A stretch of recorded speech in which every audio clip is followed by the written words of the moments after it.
और एचटीएमएल के फॉर्म से हमें उस एचटीएमएल के फॉर्म में जो भी इनपुट डालें हमें सबसे पहले वही गेट करना है। इसके मैं दो तरीके बताऊंगा आपको। दो तरीके से हम इसको गेट करेंगे। तो आपको क्या करना है, यहां पर एक एचटीएमएल का फॉर्म बनाइए। तो फॉर्म बनाने के लिए फॉर्म टैग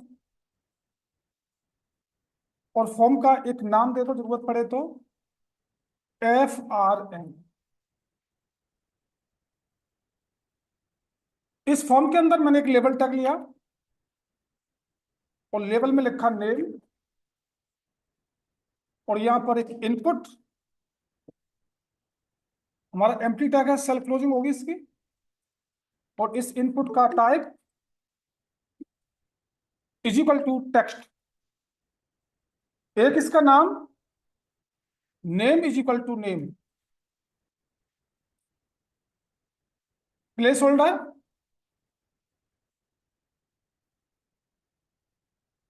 और मैं यहां पर दो फील्ड लूंगा, लाइन ब्रेक कीजिए। और मुझे एक लेना है पासवर्ड का, या ईमेल का ले लो। और यहां लिखा इनपुट टाइप ईमेल और इसका नेम ईमेल, एंटर ईमेल। और हमें एक सबमिट का बटन चाहिएगा। तो यहां पे लिया हमने इनपुट टाइप सबमिट।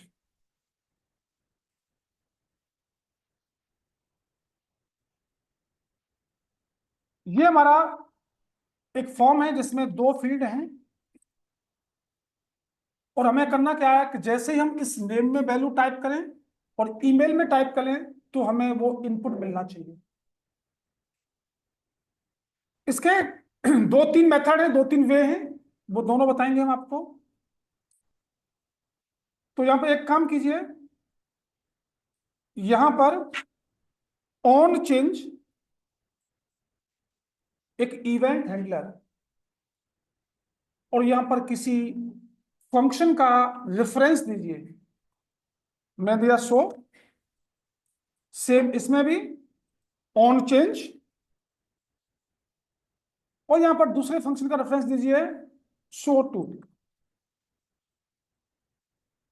अब ये दोनों फंक्शन बनाने पड़ेंगे, बनाइए।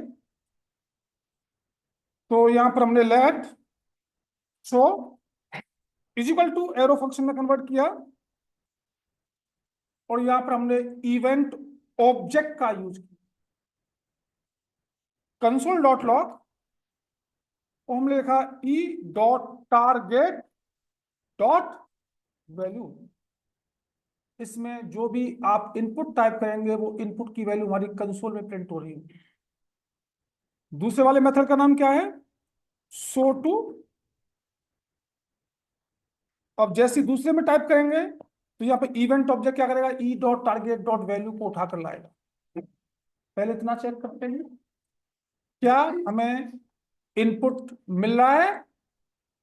तो यहां पर कंसोल पे जाएं और हमने यहां पर नाम टाइप किया, दोनों चीज हमें मिल गई ये। अब हमें इसको कंसोल में नहीं, हमें फिर अपने ब्राउजर पर डिस्प्ले कराना है। तो ब्राउजर पे डिस्प्ले कराने के लिए आपको क्या करना पड़ेगा, यहां पर यूज स्टेट को लेना होगा। कॉमा लगाया, यूज स्टेट हुक, और यूज स्टेट हुक को दो बार इनिशियलाइज कीजिए। लेट, हमने इसका नाम लिया नेम, कॉमा इसको चेंज करने के लिए set name is equal to use state, और एक बार और इनिशियलाइज करेंगे। दूसरा होगा हमारा ईमेल, और इसको चेंज करने के लिए सेट ईमेल। और हमारी जो वैल्यू है इनको यूज स्टेट में सेट कर दो। तो यूज स्टेट में सेट कैसे करेंगे, तो यूज स्टेट में सेट करने के लिए क्या लिखना पड़ेगा, यहां पर यह लिखना पड़ेगा सेट नेम। कौन सी वैल्यू सेट करेगा, ई डॉट टारगेट डॉट वैल्यू को। और दूसरा यहां पर हमारा सेट ईमेल किसको सेट करेगा, सेट ईमेल सेट करेगा ई डॉट टारगेट डॉट वैल्यू। अब जब वैल्यू सेट हो गई तो ये वैल्यू किसकी बन गई, नेम और ईमेल की बन गई। इनको आप चाहे तो यहाँ पर उठाकर ला सकते हो। मैंने एक डिप बनाया और डिप के अंदर name is equal to curly open curly close, name में वैल्यू आएगी और email is equal to email में वैल्यू आएगी।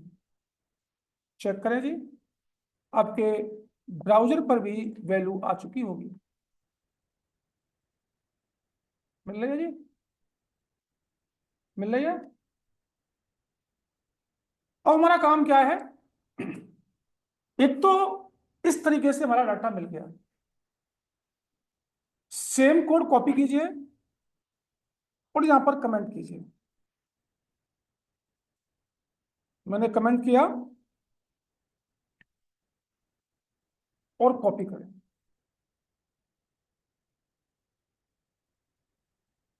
अब यहां पर इसको हटाइए। मैंने यहां पर यूज स्टेट को 2 बार इनिशियलाइज किया है और ऑन चेंज पर मैं क्या करूं, फंक्शन को कॉल करा दो। यहीं से फंक्शन को कॉल करा दो। आपको पता होगा कॉल करने के लिए मैं एरो फंक्शन का यूज करना पड़ता है। और यहां पे क्या करेगा, सेट नेम। सेट नेम इस इवेंट ऑब्जेक्ट की वैल्यू को सेट कर देगा वहां पर। तो यहाँ पे इवेंट ऑब्जेक्ट पास करना पड़ेगा ई, और यहां लिखना पड़ेगा ई डॉट टारगेट डॉट वैल्यू। तो सेट नेम ने क्या किया, इसकी वैल्यू को सेट कर दिया होगा यूज स्टेट में, और ये किसकी वैल्यू बन गई, डिफॉल्ट नेम की बन गई। सेम इसी तरीके से यहां पर भी कॉल कराइए और यहां से मुझे सेट ईमेल क्या सेट करेगा, ई डॉट टारगेट डॉट वैल्यू को, और यहां पे इवेंट ऑब्जेक्ट पास करना पड़ेगा। और सेट ईमेल ने इसकी वैल्यू को ईमेल में सेट कर दिया होगा, और दोनों की वैल्यू यहां पे हमारी प्रिंट हो रखी है। ये दूसरा तरीका है, चेक कीजिए, रिफ्रेश, और यहां पर कुछ वैल्यू डालो। मिल रही है जी वैल्यू। 2 तरीके हो गए। तीसरा तरीका देखें, इसको भी कमेंट बनाइए।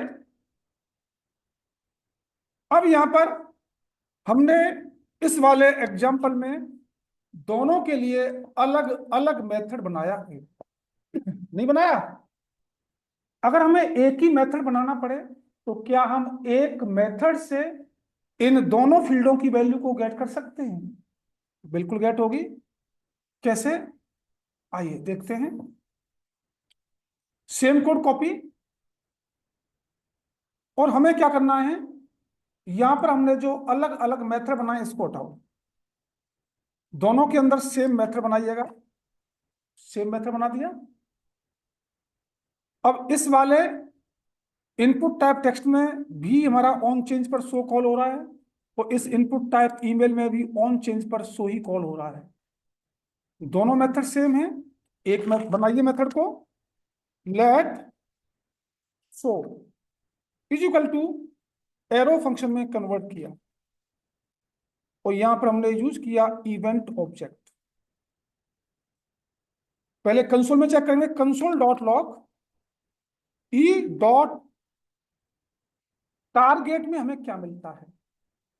टारगेट में पूरा मिलना चाहिए हमारा। चेक करें जी, ई डॉट टारगेट में हमें क्या मिलेगा,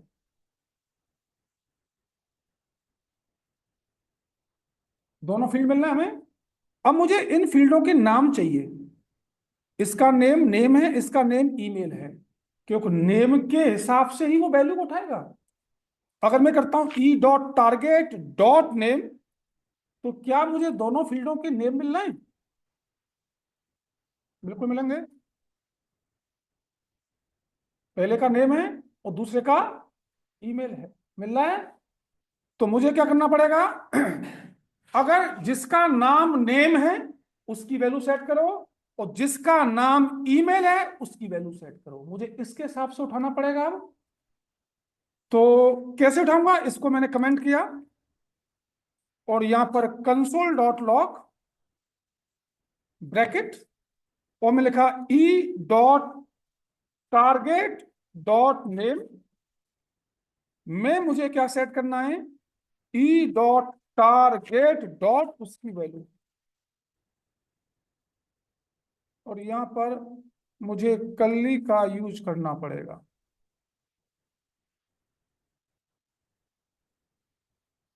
ठीक है जी, इतना सेट करते हैं। यहां पे अगर नाम आता है नेम का तो उसकी वैल्यू सेट होगी, और यहां पे नाम आता है ईमेल का तो ईमेल की वैल्यू सेट होनी चाहिए। एक बार और चेक करते हैं। ऑब्जेक्ट मिल गया। नेम वाले का नेम क्या है, नेम, उसकी वैल्यू सुमित डाली हमने, और ईमेल वाले का नेम क्या है, ईमेल, उसकी वैल्यू हमारी sumit@gmail.com सेट हो गई हमारी। हो रही है। अब इसी को हमें कहाँ लेके जाना है, यूज स्टेट के अंदर। तो अगर हमें यूज स्टेट में ले जाना होगा तो क्या करेंगे, बताओ क्यों भाई। अगर हमें इसको यूज स्टेट में ले जाना है तो क्या करें, यूज स्टेट में कैसे जाएगा, जा सकता है क्यों भाई, बताओ। हाँ बिल्कुल जाएगा।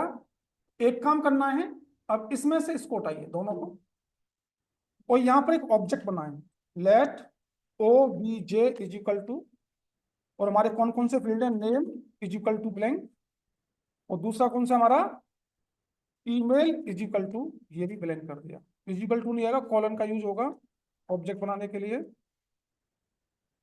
ठीक है जी, इन्हीं के अंदर वैल्यू सेट करनी पड़ेगी हमें। और यूज स्टेट को एक बार इनिशियलाइज कीजिए। तो यूज स्टेट को इनिशियलाइज करने के लिए लेट वेल, इसको चेंज करने के लिए सेट वेल कौन देगा, यूज स्टेट। ठीक है। और हमारा काम क्या है, इस ऑब्जेक्ट को डिफॉल्ट यूज स्टेट बना दो, ओ बी जे। ठीक है जी। अब यहां पर करना क्या हमें, इसको कमेंट कीजिए।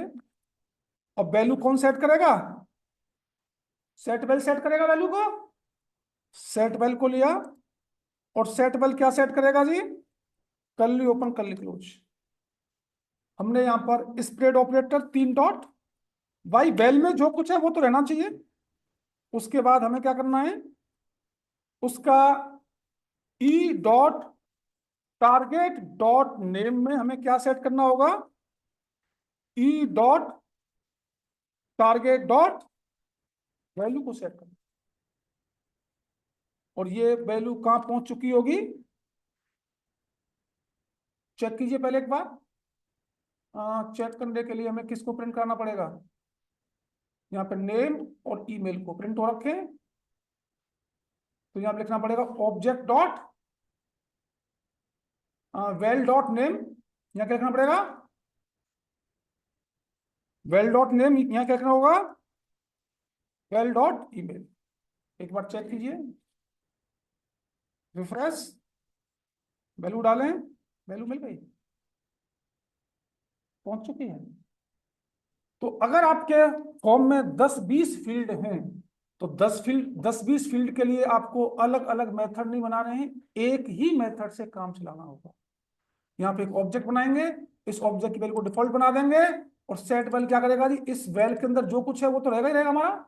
और जैसे जैसे जिस जिस फील्ड का नाम मिलता जाए उसकी वैल्यू को सेट करते जाओ, कहां पर, इस ऑब्जेक्ट के अंदर, वही करना है। अब इनमें से अगर इसको उठाएंगे तो क्या लिखेंगे, ऑब्जेक्ट डॉट नेम और ऑब्जेक्ट डॉट ईमेल। मिल रहा है, कोई दिक्कत। लेकिन यहाँ पे एक चीज देख रहे होंगे आप, जैसे मैं टाइप कर रहा हूं मुझे तुरंत रिजल्ट मिल रहा है, मुझे सबमिट ही नहीं करना पड़ रहा। और मैं चाह रहा हूं मुझे सबमिट पर ही रिजल्ट मिले, सबमिट पे तो नहीं मिल रहा फिलहाल में अभी। ये तो जैसे टाइप कर रहे हैं तुरंत रिजल्ट मिल रहा है। इसके लिए क्या करना पड़ेगा, इसको भी डाउन कीजिए, और आपने जावास्क्रिप्ट में एक इवेंट हैंडलर पढ़ा होगा, ऑन सबमिट। और ऑन सबमिट से मतलब है जब फॉर्म सबमिट होता है तब हमें वैल्यू गेट करनी है फील्ड की। करें कॉपी इसको, तो कॉपी मैं यहीं से कर लेता हूँ, इसी को कर लेता हूँ, और यहाँ पर पेस्ट।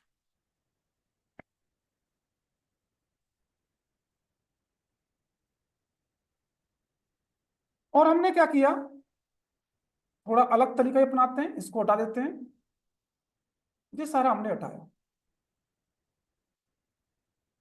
और यहां पर हमने यूज स्टेट को 2 बार ही इनिशियलाइज किया, let name comma set name, ये कौन देगा हमें, यूज स्टेट। दूसरा कौन सा हमारा, ईमेल और सेट ईमेल। और अब हमें क्या करना है, यहां पर फॉर्म के अंदर हमें ऑन सबमिट इवेंट हैंडलर लगाना होगा, और ऑन सबमिट पर किसी फंक्शन का रेफरेंस दीजिए। मैं लिख दिया सबमिट फॉर्म। अब ये सबमिट फॉर्म नाम का मेथड बनाना पड़ेगा आपको, बनाइए, let submit form is equal to arrow function में कन्वर्ट करें। तो सबसे पहला काम है, इन दोनों फील्ड की वैल्यू को हमें इस यूज स्टेट में सेट करना होगा। तो यूज स्टेट में सेट कैसे करना होगा, एरो फंक्शन का यूज कर लूं जैसे भी किया था मैंने, यहां पर एरो फंक्शन, और कौन सेट करेगा मेरा, सेट नेम। किसको सेट करेगा, इवेंट ऑब्जेक्ट, और ई डॉट टारगेट डॉट वैल्यू, इसी को सेट करेगा जी। सेम इसी तरीके से यहां पे भी एरो फंक्शन में कन्वर्ट कीजिए, और यहां पे भी इवेंट ऑब्जेक्ट, और यहां पे सेट ईमेल क्या करेगा, हाँ, किसकी वैल्यू को, ई डॉट टारगेट डॉट वैल्यू। अब मेरी वैल्यू कहां पहुंच चुकी है, नेम और ईमेल में। अब मेरी वैल्यू कहां पहुंच चुकी है, नेम और ईमेल में। कंसोल डॉट लॉग में लिखा नेम प्लस ईमेल, तो जैसे ही सबमिट करेंगे आपके पास नेम और ईमेल की वैल्यू मिल रही होगी। चेक कर लें क्या हुआ, कुछ लोचा हुआ।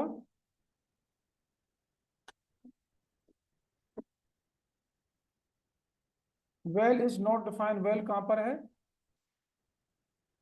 अच्छा ये वाली, इसकी बात कर रहा है ये, जो हमने नीचे प्रिंट करा रखा है। चेक करें जी, यहाँ पे हमने वैल्यू डाली, अभी कोई रिजल्ट नहीं आया। रिजल्ट कब आएगा, जब फॉर्म को सबमिट करें। अब देखो फॉर्म रुक नहीं रहा है, देख रहे हैं आप, मैसेज आया चला गया। तो मैसेज चला गया मतलब आया था चला गया, इसको रोकने के लिए हमने इवेंट ऑब्जेक्ट का एक मेथड बताया था। बिल्कुल, यहाँ पे इवेंट ऑब्जेक्ट पास करना होगा, और यहाँ पे हमें यूज करना है ई डॉट प्रीवेंट डिफॉल्ट। बस आपका जो ही मैसेज होगा वो रुक जाएगा। एक बार रिफ्रेश कीजिए, वैल्यू डालिए, सबमिट कराइए, आपके मैसेज आ चुके हैं। ऐसे ही होगा। जैसे आगे चल के क्या करेंगे हम, जैसे आपने किसी एक पेज से दूसरे पेज पर रीडायरेक्ट कराया, वो रीडायरेक्ट तो हो रहा है, लेकिन रीडायरेक्ट होने के बाद वो वापस आ रहा है। उसी के लिए हमें क्या लगाना पड़ेगा, वहां पर ई डॉट प्रिवेंट डिफॉल्ट नाम का मेथड यूज करना होगा रोकने के लिए। ये है जी आपका फॉर्म, लिख लें क्या लिखना है देखें। अब हम चलते हैं क्लास बेस्ड कंपोनेंट की तरफ। क्लास बेस्ड कंपोनेंट में एक हमारी लाइफ साइकिल होती है। क्या होती है, लाइफ साइकिल। और लाइफ साइकिल केवल क्लास बेस्ड कंपोनेंट में ही होती है, फंक्शन बेस्ड कंपोनेंट में कभी नहीं होती। मतलब फंक्शन बेस्ड कंपोनेंट में हमारे हुक होते हैं, और यहां पर हमारे लाइफ साइकिल के मेथड होते हैं। तो यहां पे क्या कर रहा है, life cycle, each component has several life cycle method that you can override to run code as particular times in process. मतलब जब क्लास बेस्ड कंपोनेंट में कोई भी कंपोनेंट बनाते हैं, तो हर कंपोनेंट हमारा लाइफ साइकिल के फेसेस से गुजरता है। तो इसके हमारे 4 फेस होते हैं, माउंटिंग, अपडेटिंग, एरर हैंडलिंग और अनमाउंटिंग। माउंटिंग का मतलब है जब आप अपना कोई भी कंपोनेंट बनाते हैं, और कंपोनेंट बनाने के बाद जब उस कंपोनेंट को डोम में रेंडर कराते हैं, तो वही हमारा माउंटिंग फेज में रहता है। अपडेटिंग, जब आपका कंपोनेंट बन जाता है और बनने के बाद डॉम में एंटर कर गया और आप रन टाइम पर उसमें कोई भी चेंजिंग करना चाहते हैं तो वो अपडेटिंग फेज में रहेगा। एरर हैंडलिंग, माउंटिंग और अपडेटिंग के टाइम पर कोई भी एरर आता है आपके कंपोनेंट में तो वो एरर हैंडलिंग में रहेगा। और अनमाउंटिंग का मतलब है आपने 2 4 10 कंपोनेंट बनाए, डोम में एंटर हो गए, आपके सामने डिस्प्ले हो गए, अगर आपको डोम से परमानेंट किसी भी कंपोनेंट को डिलीट करना है तो वो अनमाउंटिंग फेज में रहेगा।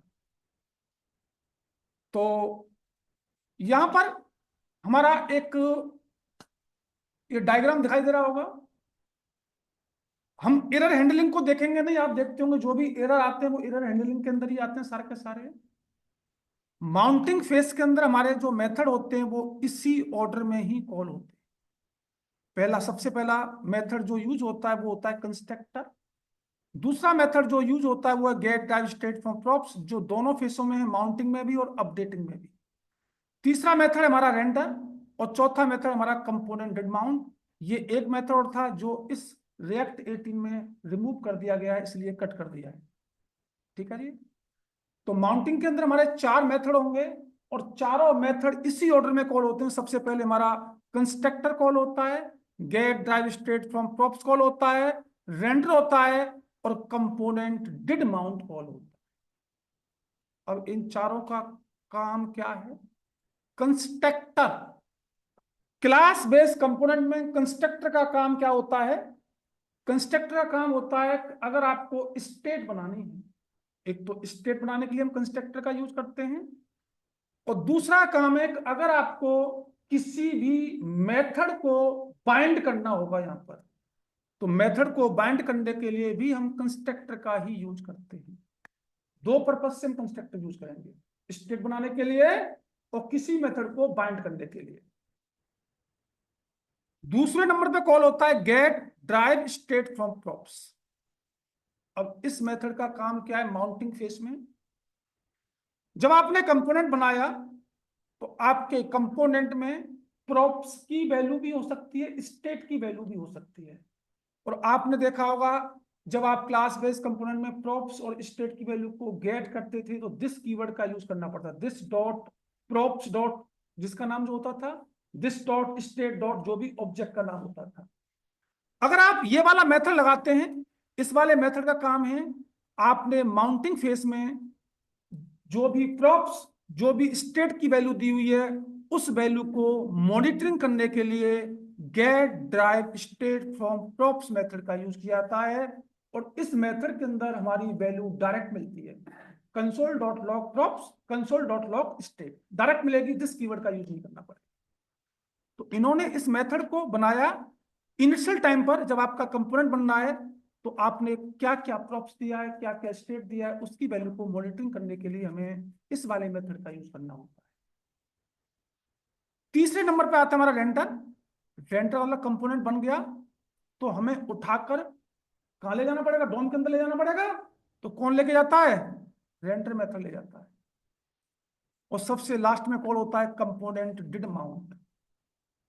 कंपोनेंट डिड माउंट का काम क्या है? जैसे फंक्शन बेस्ड कंपोनेंट में यूज इफेक्ट हुक का काम है, वही सेम काम यहां पर कंपोनेंट डिड माउंट का है। तो जब आपका कंपोनेंट डोम में एंटर होने वाला होता है और रेंडर के जस्ट बाद ये कॉल होता है, और इसके अंदर हमें कुछ ऐसी चीजों को रखना होता है जैसे एपीआई हमें फैच करनी है। क्लास बेस्ड कंपोनेंट में एपीआई जो फैच होगी वो इसी मेथड के अंदर फैच करनी पड़ेगी, और कोई मेथड नहीं। फंक्शन के अंदर यूज इफेक्ट में फैच होती है और क्लास बेस्ड कंपोनेंट में कंपोनेंट डिड माउंट के अंदर फैच होती है। ठीक है जी। अब आइए अपडेटिंग पर। हमारा कंपोनेंट बन गया और डोम के अंदर एंटर भी हो गया। अब हमें क्या करना है? उसको अपडेट करना है। और अपडेट क्या होता है? या तो स्टेट या प्रॉप्स। तो सबसे पहला मेथड यही कॉल होगा, वो देखेगा जी कौन कौन से प्रॉप्स हैं, कौन कौन से स्टेट हैं जो अपडेट होने वाले हैं। तो ये इनिशियल जो कंपोनेंट बना है बनाते समय आपने क्या प्रॉप्स दिया है, क्या स्टेट दिया, उसकी वैल्यू को मॉनिटरिंग करेगा, क्योंकि वही वैल्यू अपडेट होती है। अब दूसरे नंबर पे हमारा आता है शुड कंपोनेंट अपडेट, और यहां पर एक एरो भी है और एक क्रॉस का साइन भी है। इसका क्या मतलब है? शुड कंपोनेंट अपडेट का काम है नेक्स्ट प्रॉप्स और नेक्स्ट स्टेट की वैल्यू को लेना। अगर प्रॉप्स चेंज कर रहे हैं तो नेक्स्ट मिलना चाहिए, स्टेट चेंज कर रहे हैं तो नेक्स्ट मिलना चाहिए। 10 है हमारे पास कोई वैल्यू, 10 से 11 करना है तो 11 वैल्यू उसके पास आएगी, 11 से 12 करना है तो 12 वैल्यू उसके पास आएगी। तो कह रहा है कि अगर इसके पास शुड कंपोनेंट अपडेट के पास नेक्स्ट प्रॉप्स और नेक्स्ट स्टेट की वैल्यू आती है तो ये रीरेंडर कराएगा, वैल्यू को अपडेट करेगा। तो अगर इसके पास नेक्स्ट प्रॉप्स नेक्स्ट स्टेट की वैल्यू नहीं आती तो ये वापस जहां था वहीं पर आ जाएगा। ये देख रहे हो क्रॉस का साइन का मतलब क्या है? ये रीरेंडर नहीं करेगा, वो जो वैल्यू थी वही रहेगी। भाई 10 से 11 बन रहा है तो रीरेंडर होगा, 10 को चेंज करेगा किससे? 10 से। तो अगर 10 की 10 है तो रेंडर क्यों करेगा? वो जहां था वहीं पर है। तो शुड कंपोनेंट अपडेट का काम है नेक्स्ट प्रॉप्स और नेक्स्ट स्टेट की वैल्यू को लेना, और यहां पे अभी next props next state direct ही मिलेगा, दिस कीवर्ड से नहीं मिलेगा। उसके बाद ये रीरेंडर कर देगा। और नेक्स्ट है हमारा गेट स्नैपशॉट बिफोर अपडेट। इसका काम क्या है जी? इसका काम है प्रीवियस प्रॉप्स और प्रीवियस स्टेट की वैल्यू को मॉनिटरिंग करना। 10 से 11 बना, 11 से 12 बना, 12 बनने से पहले वैल्यू क्या थी, 11 बनने से पहले वैल्यू क्या थी। इसका काम होता है प्रीवियस प्रॉप्स और प्रीवियस स्टेट की वैल्यू को मॉनिटरिंग करना। और यहां पर इस मेथड के अंदर हमें एक स्नैपशॉट की वैल्यू भी पास करनी होती है, और इस स्नैपशॉट की वैल्यू को हमें कंपोनेंट डिड अपडेट के अंदर गेट करना होता है। कंपोनेंट डिड अपडेट का भी काम वही है जो इसका काम था, लेकिन इसमें और इसमें अंतर ये होता है, ये तभी कॉल होगा जब अपडेशन होगा, और अगर अपडेशन नहीं है तो ये कॉल नहीं होता। और जो हमने यहाँ पे स्नैपशॉट की वैल्यू जो पास कर रखी है, आप इस मेथड के अंदर उस वैल्यू को गेट कर सकते हैं। ठीक है जी। और अनमाउंटिंग में डिलीट करना है तो एक ही मेथड है, component bill unmount. Component bill unmount के थ्रू आप अपने कंपोनेंट को डोम के अंदर से परमानेंट डिलीट कर सकते हैं, परमानेंट रिमूव कर सकते हैं। इनका जो ऑर्डर रहता है हमेशा यही ऑर्डर रहता है, बस आपसे पूछते क्या है, जो हमारी लाइफ साइकिल है उसमें कितने फेस होते हैं? आप बताएंगे जी फेस 4 होते हैं, माउंटिंग, अपडेटिंग, एरर हैंडलिंग और अनमाउंटिंग। माउंटिंग फेस में किस ऑर्डर में हमारे मेथड कॉल होते हैं, सबसे पहला कौन सा मेथड कॉल होता है, उसके बाद कौन सा, उसके बाद कौन सा, आपको ये ऑर्डर याद रखने पड़ेंगे। Constructor, get derived state of props, render और component did mount. Component did mount method का काम क्या है? आप बताएंगे कंपोनेंट डिड माउंट जब आपका कंपोनेंट बनता है, जब डोम में एंटर होने वाला होता है और एंटर के जस्ट बाद कॉल होता है, और इस मेथड में हम एपीआई टाइप का डाटा गेट करते हैं। फिर पूछेगा जी अपडेटिंग फेस में किस ऑर्डर में मेथड कॉल होते हैं, कौन कौन से मेथड हैं, ये आपको मेथड याद होनी चाहिए। कंपोनेंट शुड कंपोनेंट अपडेट का काम क्या है?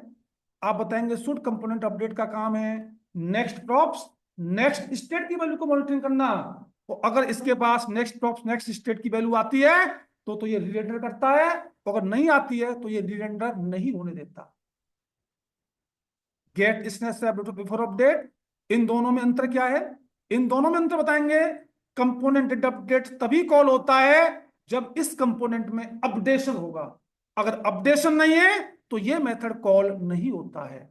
और गेट स्नैपशॉट बिफोर अपडेट के अंदर हमने जो भी स्नैपशॉट की वैल्यू दे रखी है वो वैल्यू हमारी कंपोनेंट डिड अपडेट के अंदर ही गेट होती है, और कहीं गेट नहीं हो सकती।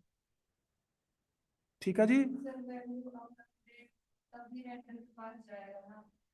नेक्स्ट यहां पर 10 है प्रॉप्स या स्टेट, और 10 को 11 बनाना है तो इसके पास 11 वैल्यू आएगी, और 11 आ गई तो ये रीरेंडर कर देगा, 10 को रिप्लेस कर देगा 11 से। रीरेंडर हो गया, इसका काम क्या, 11 हो गया तो 11 से पहले वैल्यू क्या थी 10, ये 10 को उठाएगा और ये भी 10 को उठाएगा, लेकिन यहां से कोई वैल्यू पास कर सकते हैं जो इस मेथड को मिल जाएगी। ये काम होता है जी लाइफ साइकिल का। ठीक है, ये देखो एक्चुअली लाइफ साइकिल मेथड क्यों बनाए, क्योंकि वहां पर क्या था, फंक्शन बेस्ड कंपोनेंट में, फंक्शन बेस्ड कंपोनेंट में तो आपके हुक थे प्री डिफाइंड, लेकिन यहाँ पे तो कोई हुक होते नहीं है। यहाँ पे लाइफ साइकिल के मेथड होते हैं पूरे, वहां पर हुक काम करते हैं, यहाँ पे लाइफ साइकिल के मेथड काम करते हैं। यही तरीका रहता है और कोई तरीका नहीं है।